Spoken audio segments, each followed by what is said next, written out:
A year ago, Tyke and Tina retired with just over $400,000 and some early Social Security, not millions. Today, they have more money than the day they quit. In this video, they break down their exact numbers.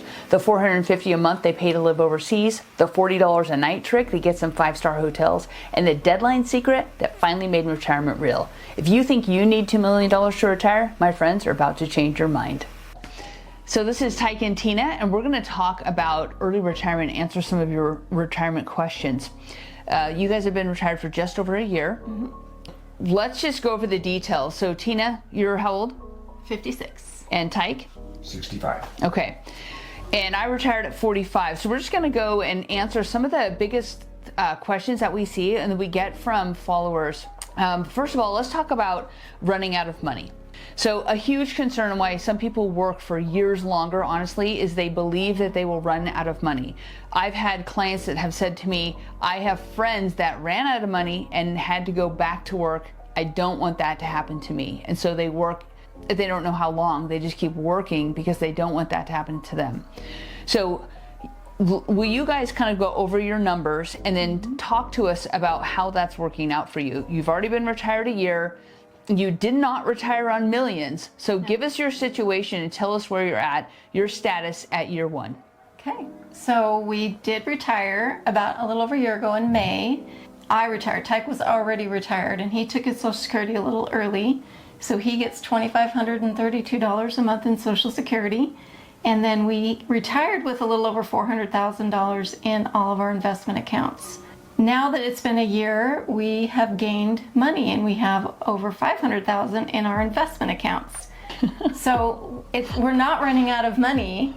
We have plenty of money and it's just going to keep growing. And we watch Lisa's investment advice and we do the things that she teaches people to do in order to save money and help your investments grow and maximize all of your tax options and avoiding tax, deferring tax, saving money on tax. We're in the process this year of doing Roth rollovers for some of Tyke's old IRA money.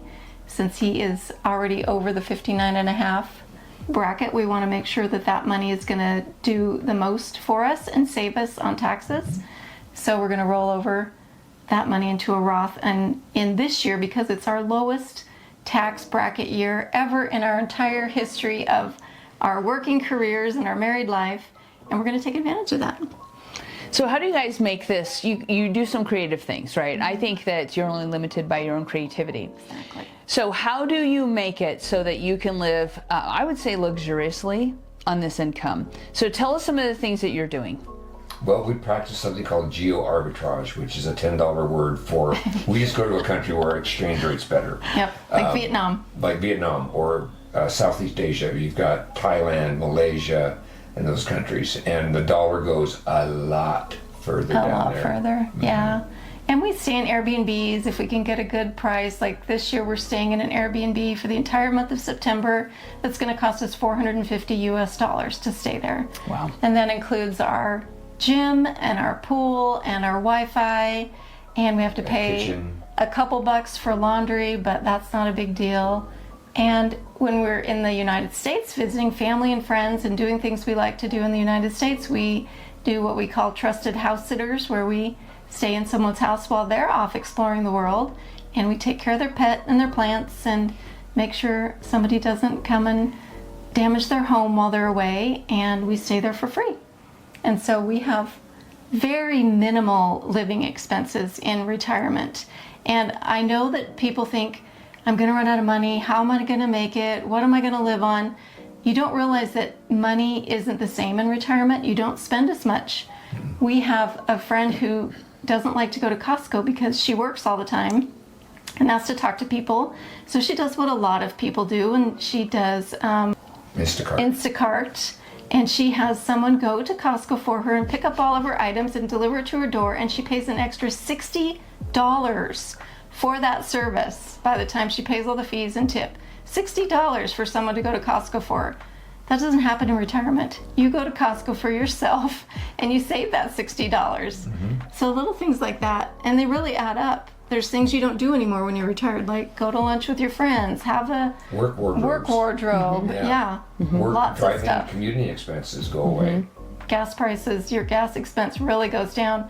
And we hardly have any gas expense because we usually take Ubers and taxis when we're in foreign countries. So, And I think you don't have to, like, you have flexibility and freedom. So slow travel is, when I first retired, I would go places for 6 weeks at a time or 3 months at a time. And your cost per week, like say you're going to go to an all-inclusive resort, you're going to spend $3,000 for 1 week. That is typical if you're an American going to either Mexico or on a cruise. $3,000 for 1 week, so 7 days of expenses. You could live in Asia or Mexico or a lot of places around the world for 6 months, and that's probably not even, you could do probably a year, but 6 months very comfortably, and that would pay your rent, that would pay someone to cook your food, that would pay for you to eat out. yeah. So the longer you stay someplace, the cheaper it is. So if you rent an Airbnb for an entire month, you're going to get that at a drastically reduced price. I stayed in Belize for a whole, I think it was 5 weeks, and we just contacted the woman and said, we're going to be there for this length of time, and we got 75% off the price we would have paid if we were paying per night. Yeah. Now you guys also do, for accommodations, you guys also stay in really nice hotels in Asia using points. Yeah, we do. Can you tell us a little bit about that? Yeah. So we use the IHG point system, and it helps if you have the IHG branded Chase credit card. And we only buy the points when they're buy one, get one free. They call it the 100% sale. So you get them cheaper. You get them for about 5 cents a point. So we've stayed in hotels all over Southeast Asia for $40 a night. And we've gained lounge access, and so all of our meals are included. That's $1,200 a month for everything we need to have in And these are Southeast premium Asia. properties.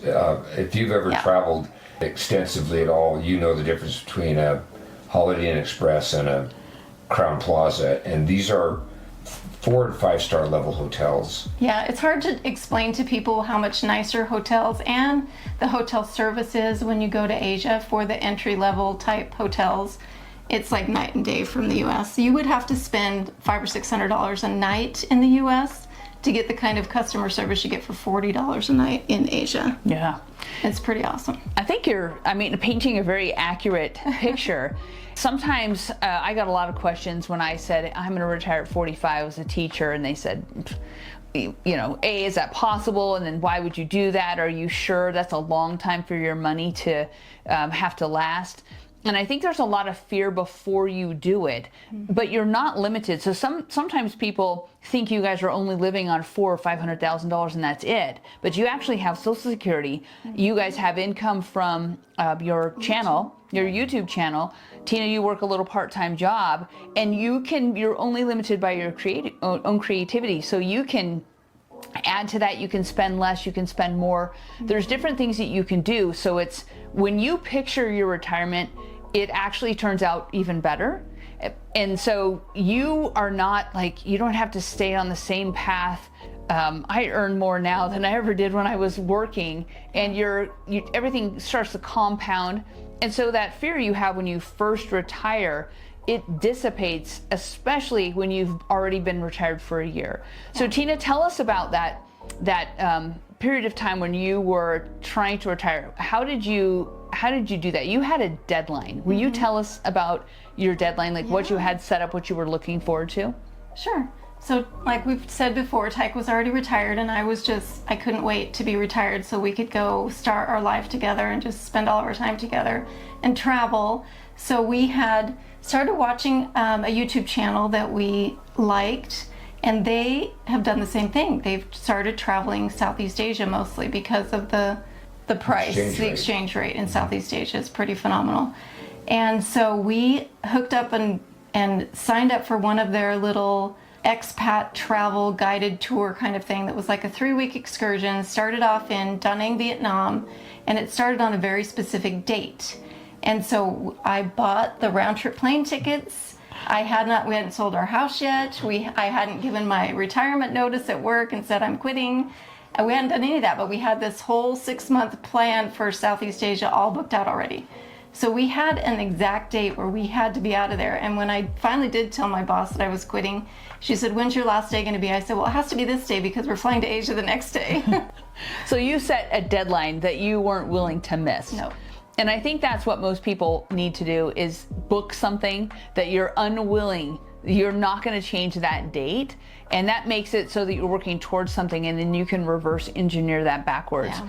And for me, it was, I'm going to retire when I'm 45. And I actually was teaching a summer thing, and I only had to teach 2 classes, but I got paid full time. So I retired after the summer intentionally. But some kind of a thing where you can set that up, and then you know, I'm working towards this. Mm-hmm. And most people are going to do that because you get more excited. You don't get more afraid or more scared. You get more excited as that day comes, and you are preparing. So the more you actually physically prepare for your retirement, then it just becomes a thing you're doing versus this ominous, oh, I don't know what's going to happen. It is going to be a transition, but it's going to be a happy, fun, exciting transition. And I encourage you to do it while you have the physical and mental capabilities, because we all have an expiration date and you just don't know when that is.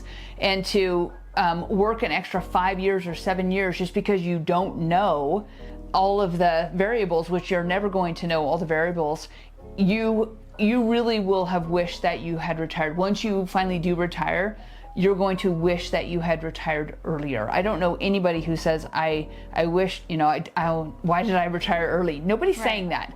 Yeah.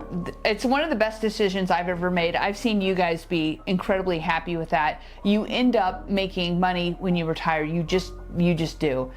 So any other advice or tips that you would give to somebody who's considering retiring? I would do the things that we've just talked about. I mean, there's something magical that happens when you set a date, set a goal.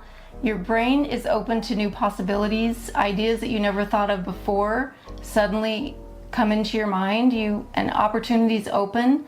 It's just the law of physics or whatever you want to call it, but it does open a lot of doors when you sit down and say, this is what we're going to do, and this is the date we're going to do it, and go ahead and buy stuff, non-refundable tickets or whatever it takes to put your mind in that space. You become empowered.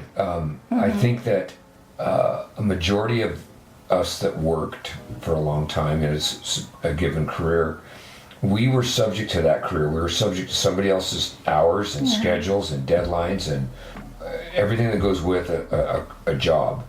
And when you decide to retire, you start taking control of that. You start deciding, do I need a riding lawnmower anymore? Do I need 2 lawnmowers anymore? Do I need a lawn?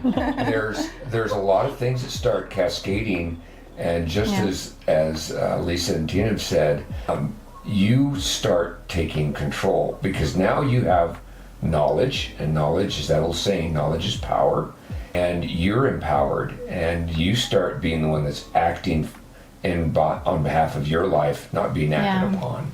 Definitely. And if you need some help, sign up for Lisa's mastermind, because it helped us a ton. Oh, yeah. Yeah.